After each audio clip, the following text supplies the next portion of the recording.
ভারতের ১৭তম লোকসভা নির্বাচনে ভোট গ্রহণের প্রথম দিনে সহিংসতায় অন্ধ্রপ্রদেশে ২ জন নিহত হয়েছে। এছাড়া অরুণাচল ও পশ্চিমবঙ্গের কোচবিহারেও বিক্ষিপ্ত সহিংসতার খবর পাওয়া গেছে।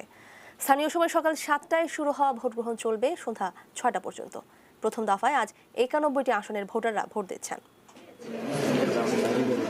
বিশ্বের সর্ববৃহৎ নির্বাচনের প্রথম ধাপের ভোট গ্রহণ। সর্বোচ্চ নিরাপত্তার মধ্যে ভোট থেকে লাইনে দাঁড়িয়ে নাগরিক অধিকার প্রয়োগ করছেন ভারতের ভোটাররা। বিশেষ করে নারীদের উপস্থিতি চোখে পড়ার মতো। প্রথম দফায় আজ ১৮টি রাজ্য ও ২টি কেন্দ্রশাসিত অঞ্চলের ৯১টি আসনে ভোট গ্রহণ হচ্ছে। এর মধ্যে পশ্চিমবঙ্গের কোচবিহার ও আলিপুরদুয়ারে ২টি আসনে হাড্ডাহাড্ডি লড়াই হবে বিজেপি ও তৃণমূলের মধ্যে। কোচবিহারের তুফানগঞ্জে বিজেপি কার্যালয়ে হামলা এবং ইভিএম কারচুপির অভিযোগ উঠেছে তৃণমূলের বিরুদ্ধে। এ নিয়ে সংঘর্ষে উভয় দলের কয়েকজন আহত হয়েছেন। এ বিষয়ে বিজেপির অভিযোগ নির্বাচন কমিশন আমলে নেয়নি। অন্যদিকে দিনহাটাতেও বিক্ষিপ্ত সংঘর্ষের খবর পাওয়া গেছে। তবে আলিপুরদুয়ারে শান্তিপূর্ণভাবেই ভোট হচ্ছে। এদিকে অন্ধ্রপ্রদেশে চন্দ্রবাবু নাইডুর তেলেগু দেশম পার্টি এবং ওয়াইএসআর নামের আরেকটি রাজনৈতিক দলের কর্মীদের মধ্যে সংঘর্ষে ২ জন নিহত হয়েছে।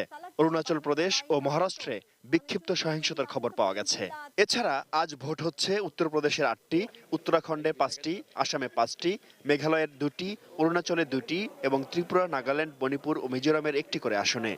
ভোট হচ্ছে অন্ধ্রপ্রদেশের ২৫টি আসনের সবগুলোতেও। এর বাইরে তেলেঙ্গানার ১৭, উড়িষ্যার ৪, মহারাষ্ট্রের ৭, বিহারের ৪, জম্মু ও কাশ্মীরের গুরুত্বপূর্ণ ২টি এবং সিকিম, লাক্ষাদ্বীপ, আন্দামান নিকোবর এবং ছত্তিশগড়ে ১টি করে আসনে ভোট গ্রহণ চলছে।